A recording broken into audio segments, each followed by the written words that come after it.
The video call had been scheduled as a family planning session for Derek's wedding. I joined from my office at 7 p.m. on a Tuesday, expecting to discuss rehearsal dinner logistics or bridesmaid dress colors. Instead, I got uninvited.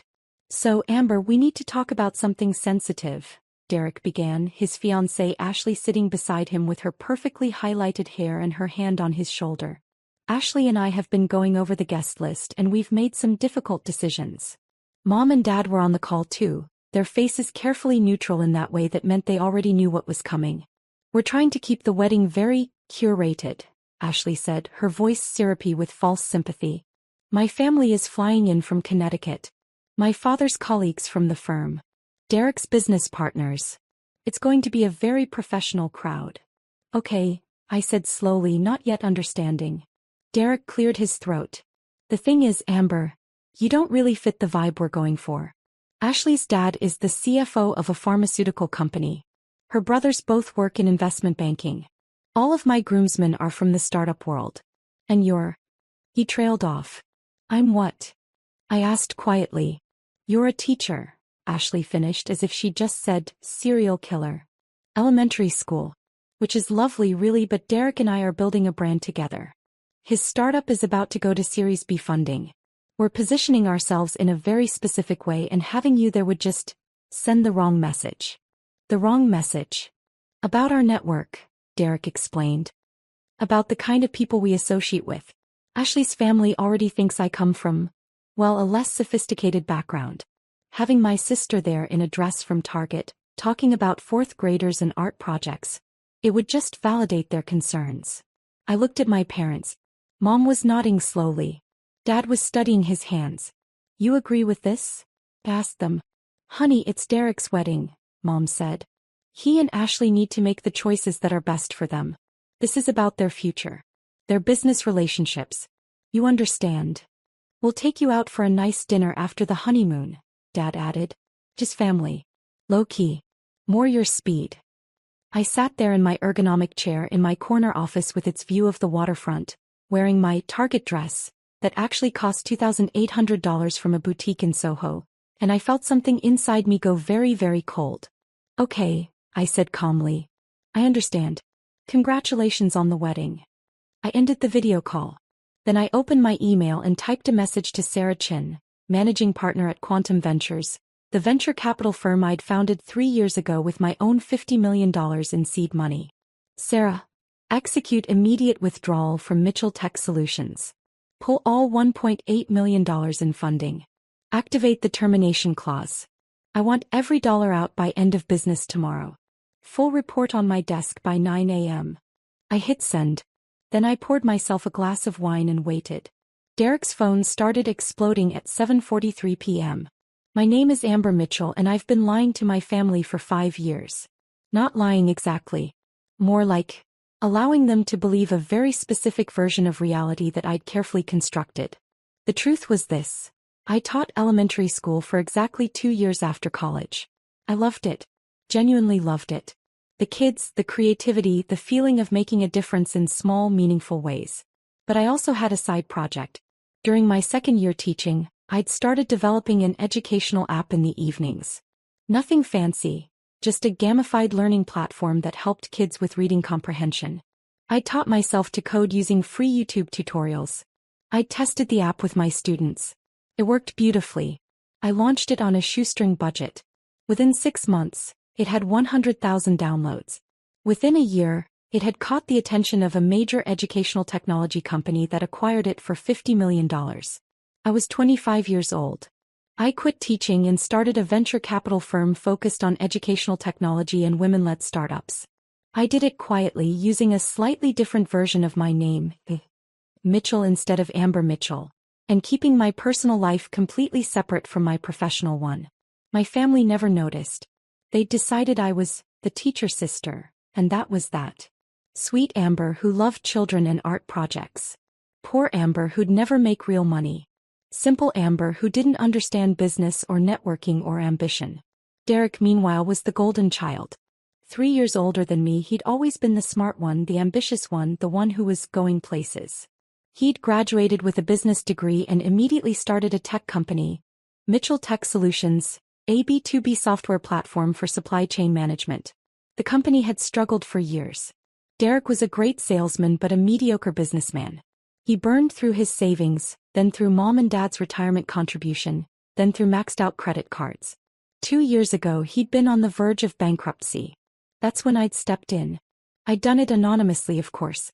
Quantum Ventures invested $1.8 million in Mitchell Tech Solutions through a complex LLC structure that kept my name completely hidden. The terms were generous. We took only 15% equity, gave him full operational control and asked for minimal reporting. The funding saved his company. He hired better developers, improved the platform and started landing real clients. Within 18 months, Mitchell Tech Solutions was profitable and growing. Derek thought he'd done it all himself. I finally attracted serious VC money, he'd bragged at last year's Thanksgiving. They saw my vision. My potential.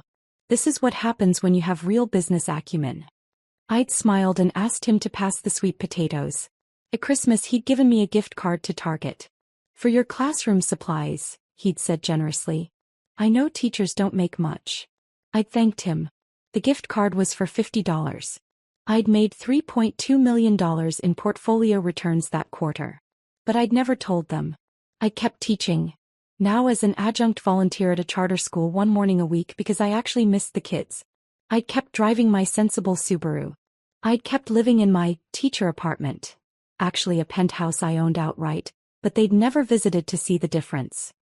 I'd watched Derek build his success on my money and claim it as his own genius. And I'd wondered when, if ever, he'd see me as anything other than his unsuccessful little sister. The wedding invitation had almost broken me. Not the invitation itself. The conversation 3 months before it when Derek had called to tell me about Ashley. She's amazing, Amber. Her family is seriously connected. Her dad could open doors for me I didn't even know existed. This marriage is going to take Mitchell Tech to the next level. Do you love her? I'd asked. What? Yeah, of course. But I also love what she brings to the table. That's smart business. That's not love, Derek. You wouldn't understand. You've never had to think strategically about relationships. I'd hung up thinking, I literally funded your entire business because I love you, you absolute idiot. Running Quantum Ventures had been the most fulfilling work of my life. We'd invested in 43 companies over 3 years. 32 were founded or co-founded by women. 15 were in educational technology. 8 had been acquired for significant returns. 2 had gone public.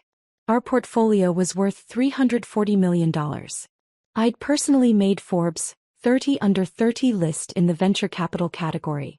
The article had featured my work, my philosophy, my track record. It had used my professional headshot. Me in a blazer, hairstyled, looking nothing like the teacher sister, who showed up to family dinners in jeans and cardigan sweaters. Derek had walked past a newsstand with my face on the cover and never noticed it was me. My professional life existed in a completely separate sphere. At Quantum Ventures I was a Mitchell sharp investor, tough negotiator, woman who'd built something significant from nothing. At family dinners I was Amber, the sweet teacher who brought homemade cookies and listened to everyone else talk about their important careers. The cognitive dissonance was intentional. I'd learned early that my family didn't want to see me as successful. They needed me to be the supportive, uncomplicated one. The safe comparison that made everyone else's achievements look better. So I let them have that version of me. But I kept detailed records of every dismissal, every condescending comment, every time they'd made assumptions about my life without bothering to ask real questions. Derek's company had been my largest single investment, and my most personal. I'd convinced my partners at Quantum that Mitchell Tech Solutions had potential. I'd structured the deal myself. I'd monitored every quarterly report, watching as my money transformed his failing startup into a viable business. And I'd watched him take credit for all of it. The VCs believe in my vision, he'd said at Dad's birthday dinner 6 months ago. They gave me full control. That's how you know you're a real entrepreneur, when serious money trusts your judgment completely. Ashley had gazed at him adoringly. Mom had beamed with pride. Dad had clapped him on the shoulder. I'd excused myself to the bathroom and had a 15-minute phone call with Sarah about a potential $5 million investment in a women's health startup. When I'd returned, Derek had been showing everyone projected revenue charts on his laptop. This is what real success looks like, he'd said, gesturing at the numbers. Not everyone has the drive to build something this significant. He'd glanced at me when he said it. Not cruelly exactly. More like he was sorry I'd never understand what it felt like to achieve something meaningful. I'd smiled and sipped my wine. That was 3 months ago. The video call about the wedding guest list had been scheduled for final logistics.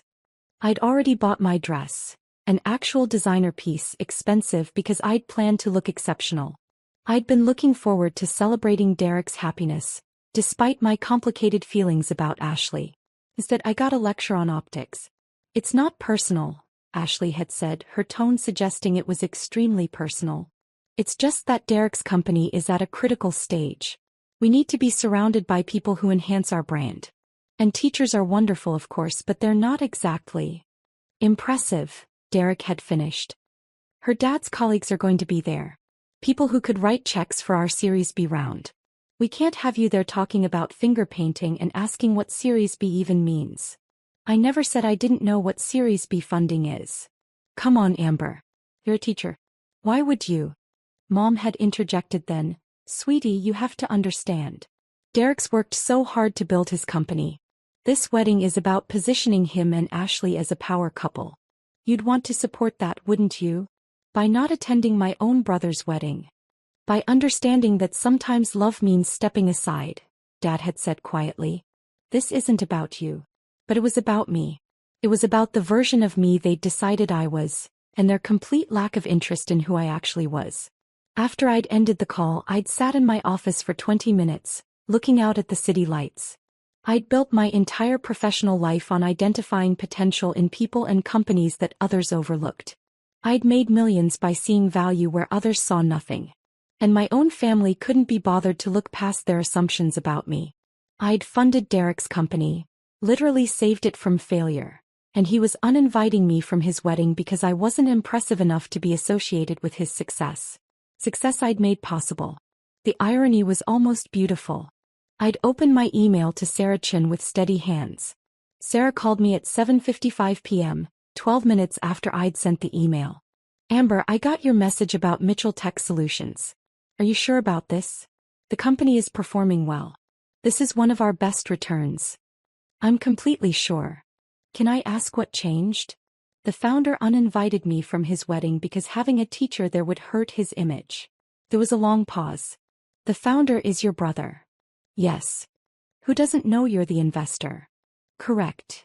And you're pulling $1.8 million in funding because he uninvited you from his wedding. I'm pulling $1.8 million in funding because I've spent 2 years watching him build success on my money while treating me like I'm too stupid and unsuccessful to be worth his time. The wedding was just the final straw. Another pause.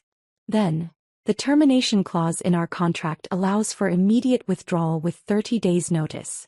But the company will almost certainly collapse without our backing. They're not profitable enough yet to survive losing 60% of their operating capital. I understand. Amber, this will destroy his business. That's not my problem anymore. He's your brother, who just told me I'm too embarrassing to attend his wedding. Sarah sighed. I'll start the paperwork. We can have the full withdrawal processed by Friday if you want to move fast. I want to move faster. How quickly can we do an emergency withdrawal? If you're willing to forfeit the 30-day notice period, we could execute tomorrow. But that's aggressive, Amber. Brutal even. Good. Do it. This is going to cause questions from our other portfolio companies. They'll want to know why we pulled out so suddenly. Tell them the truth. The founder failed to maintain appropriate professional relationships with key stakeholders. That's corporate speak for. He pissed off the wrong person. Yes. Sarah laughed despite herself. Hey. I'll have the paperwork ready by 8 a.m. You'll need to sign off personally since you have final authority on all investments over $1 million. I'll be in at 7. Amber, for what it's worth. If someone uninvited me from their wedding because they thought I was too unsuccessful to be associated with them, and I'd secretly funded their entire business, I'd do the exact same thing. That's why you're my partner, Sarah. I hung up and poured myself another glass of wine. My phone buzzed. Derek calling. I declined it. He called again. I declined again. Then the text started. Derek, 8:02 p.m. Amber, I need you to call me. Now. Derek, 8:04 p.m. My VC is pulling out. All of it. Everything. They're citing some clause in the contract. Derek, 8:07 p.m. This is an emergency. I need to talk to someone who understands business. Can you ask someone at your school if they know any lawyers? Derek, 8:12 p.m. Never mind, you wouldn't know anyone useful. I'll figure it out. I set down my phone and smiled. I signed the withdrawal paperwork at 7 a.m. the next morning in Sarah's office. It's done, she said, sliding the documents across her desk. Full withdrawal of $1.8 million effective immediately. Mitchell Tech Solutions has been notified. The wire transfer will complete by noon. What's the damage assessment? Complete. Without our funding, they can't make payroll in 2 weeks. They have 3 major clients, but the contracts won't generate enough revenue to cover operating costs for another 6 months. They'll need emergency funding to survive. Will they get it? Not likely. Other VCs will see that Quantum Ventures pulled out suddenly and they'll assume we know something they don't. The company will be toxic. How long until complete collapse? 30 to 45 days. Maybe 60 if he finds a bridge loan, but that's optimistic. I nodded. Thank you, Sarah. For the record, I reviewed his file last night. Your brother is a mediocre suit. Decent at sales, terrible at operations, makes emotional decisions.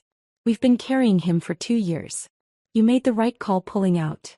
Even though he's my brother? Especially because he's your brother. He should have treated you better.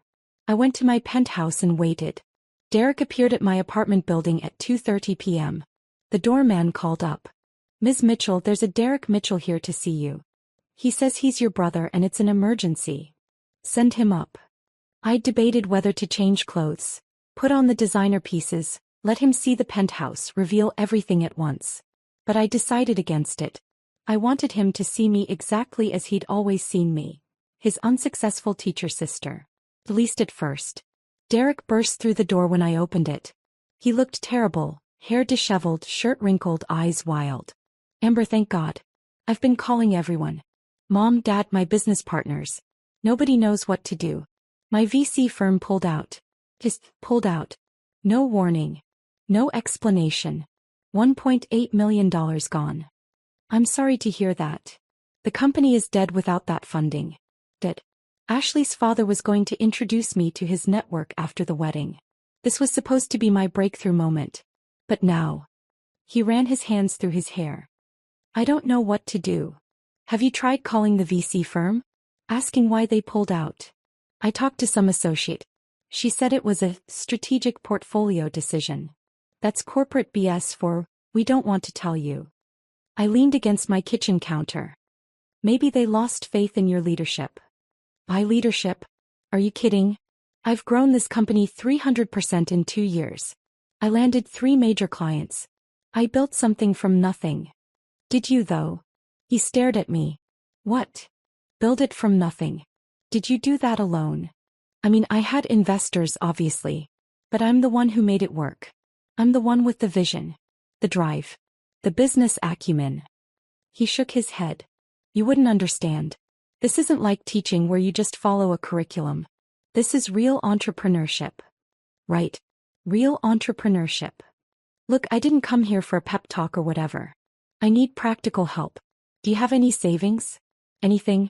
I need to hire a lawyer to fight this withdrawal. Maybe borrow $10,000 or $20,000 just to keep the lights on while I figure this out. You want to borrow money from me? I'll pay you back. Obviously. Once I get new funding. Though honestly it might take a while. Teachers don't make much, so I know $10,000 is a lot for you. Get out. What? Get out. Derek blinked. Amber, I'm serious. This is an emergency. I could lose everything. You uninvited me from your wedding yesterday because I'm too embarrassing to be associated with your success. Success that was built entirely on money I gave you. And now you're in my home asking me to save you again. His face went pale. What are you talking about? I walked to my desk and pulled out a folder. The one I'd prepared this morning. The one containing every document related to Quantum Ventures' investment in Mitchell Tech Solutions. I handed it to him. He opened it slowly. I watched his face as he read. The investment agreement. Quantum Ventures $1.8 million in funding.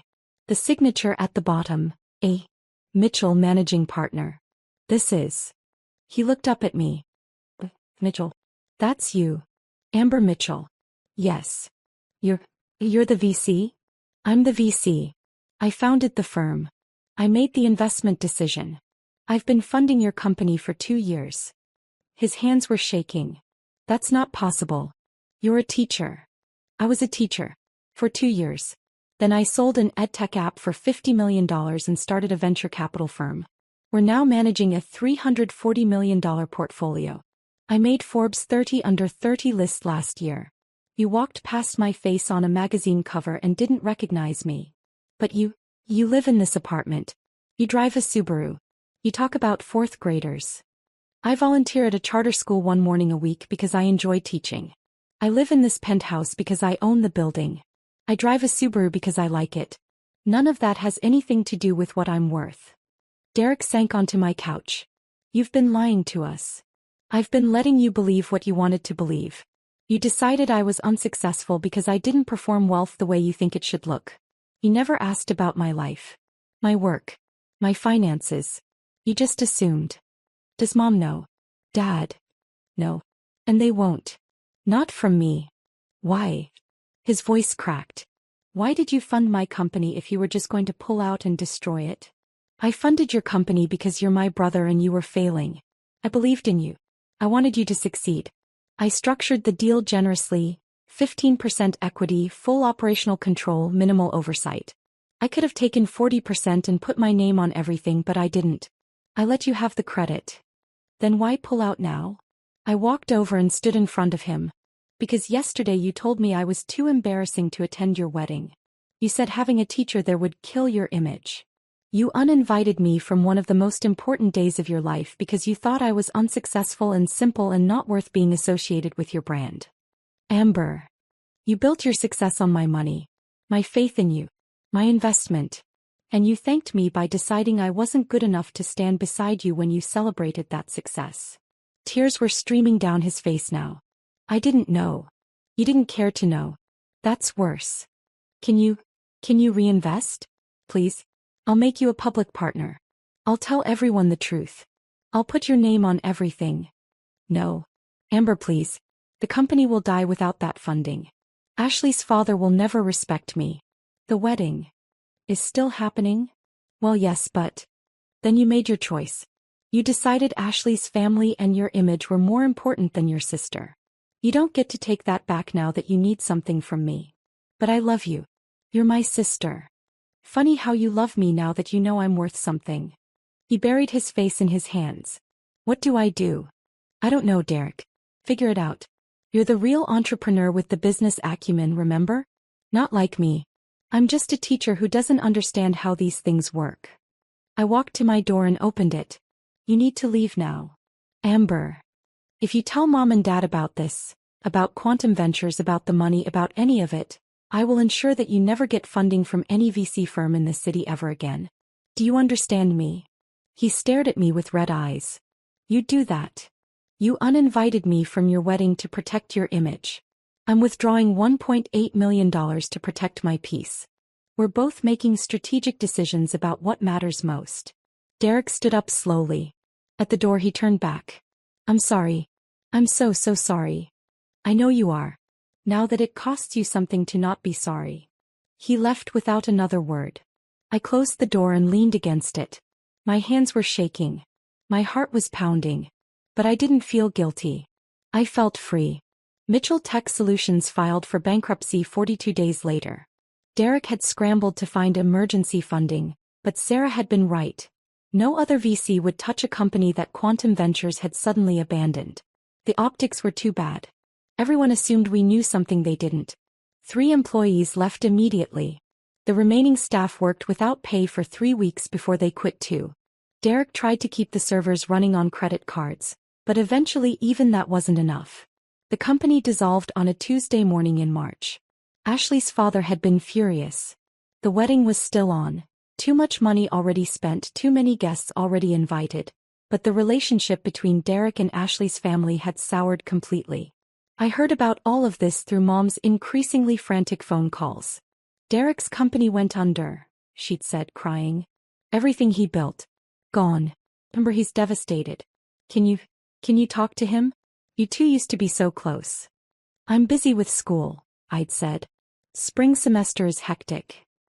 He needs his sister right now. He should have thought of that before. Before what? Nothing. I have papers to grade. I'll call you later. The wedding happened on schedule. I wasn't there, obviously.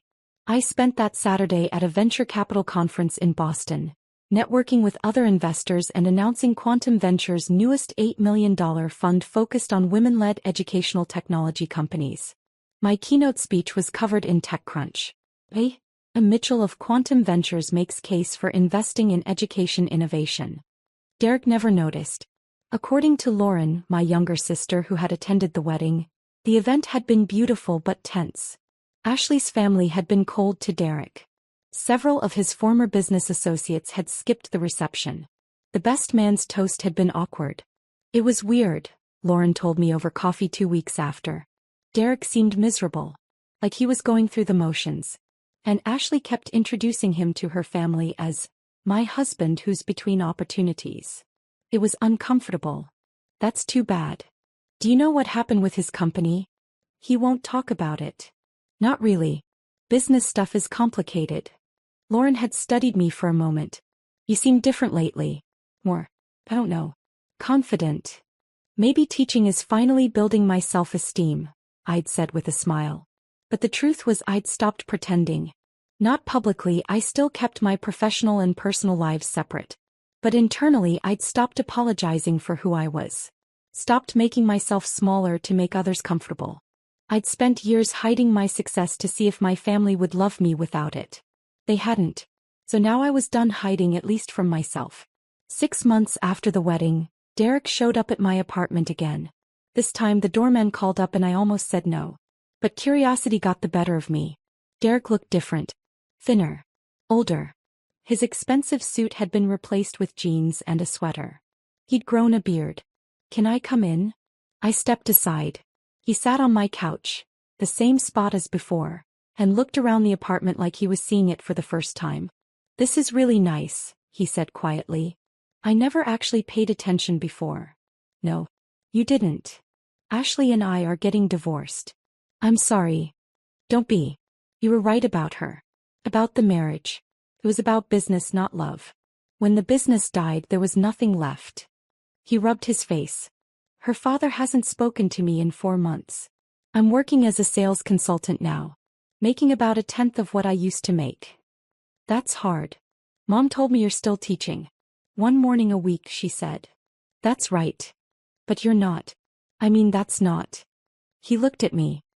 You're still running Quantum Ventures, aren't you? Yes. And you're still worth millions. Yes. But you haven't told anyone. Mom and Dad still think you're just a teacher. That's correct. Why? I sat down across from him. Because I wanted to see if any of you would value me without knowing what I was worth. If you'd treat me with respect just because I'm your sister. Your daughter. Your family. And you didn't. None of you did. You decided I was the unsuccessful one, the simple one, the one who didn't understand business or ambition. And you treated me accordingly. Derek nodded slowly. I came here to ask for your forgiveness. But I realize now that's not what I need to ask for. What do you need to ask for? Permission to start over. Not with the money, I know that's never coming back. I deserve what happened. But with us. With actually knowing you. The real you. I studied him for a long moment. Do you even know what questions to ask? No. But I'm willing to learn. It wasn't enough. Not yet. Maybe not ever. But it was something. I founded Quantum Ventures 5 years ago, I said quietly. We invest in women-led companies and educational technology. We've made 43 investments. 32 are still active. 8 have been acquired. 2 went public. Our portfolio is worth $340 million. I made Forbes 30 under 30. I've spoken at 3 major conferences this year. I own this building and 2 others. I'm considering buying a 4th. Derek listened, really listened for the first time in years. What else? He asked. I still volunteer at the charter school because I love teaching. I still drive my Subaru because it's reliable. I still live simply because I don't need to perform wealth to know what I'm worth. And you funded my company because you're my brother. Because you were failing and I wanted to help. Because I believed in you even when you didn't believe in me. His eyes filled with tears. I'm so sorry, Amber. For all of it. The wedding, the assumptions, the dismissals. For never bothering to know you. I know. Can I know you now? Actually know you? I thought about it. About 5 years of hiding. About 2 years of watching him take credit for success I'd made possible. About a wedding I'd been uninvited from because I was too embarrassing. About the fact that he was here now, asking real questions, actually trying. Maybe, I said finally. But Derek, if you ever tell anyone about this, about quantum ventures, about the money, about any of it, we're done. Permanently. I get to decide when and if our family knows the truth. Not you. I understand. And you need to figure out who you are without the startup, without the money, without the image. Because that's what I've been doing for 5 years. Figuring out who I am when nobody's watching. When there's no audience to perform for. How do I do that? Start by asking yourself what you actually want. Not what looks impressive. Not what Ashley's father would approve of. What you want. He sat with that for a moment. Then he asked, "Can I take you to dinner? Just us. No parents, no sister. Just, can I take you to dinner and listen to you talk about your actual life? That would be nice. And Amber, for what it's worth, I'm proud of you. I should have been proud of you 5 years ago. 10 years ago. Always. But I'm proud of you now." It wasn't forgiveness. It wasn't redemption. It wasn't enough to undo the years of dismissal and assumption. But it was a start. We had dinner the following week at a small Italian place in my neighborhood. Derek asked questions. Real questions. About quantum ventures, about my investment philosophy, about the companies in my portfolio. About why I still taught. About what made me happy. I answered honestly. At the end of the night he said, "You know what's crazy? I spent 2 years telling everyone I was a successful entrepreneur. But you've actually been one the whole time. You built something from nothing. You took a risk that paid off. You created jobs, funded dreams, changed industries. And I never saw it because I was too busy looking for success in all the wrong places." "You weren't looking at all," I corrected gently. "You were assuming." "Yeah. I was. We still don't have a normal sibling relationship. Maybe we never will. The trust is broken in ways that take years to rebuild. But we have dinner once a month now. He asks about my work. I ask about his. He's building something smaller now, more sustainable. Something he actually cares about rather than something that just looks impressive. Mom and Dad still think I'm just a teacher. I'll tell them the truth eventually. When I'm ready. When it's my choice. Lauren knows something is different, but she hasn't figured it out yet. And Quantum Ventures just closed a $25 million Series A for a women-led edtech company that's going to change how students with learning disabilities access education. I'm on the board. My face is in the press release.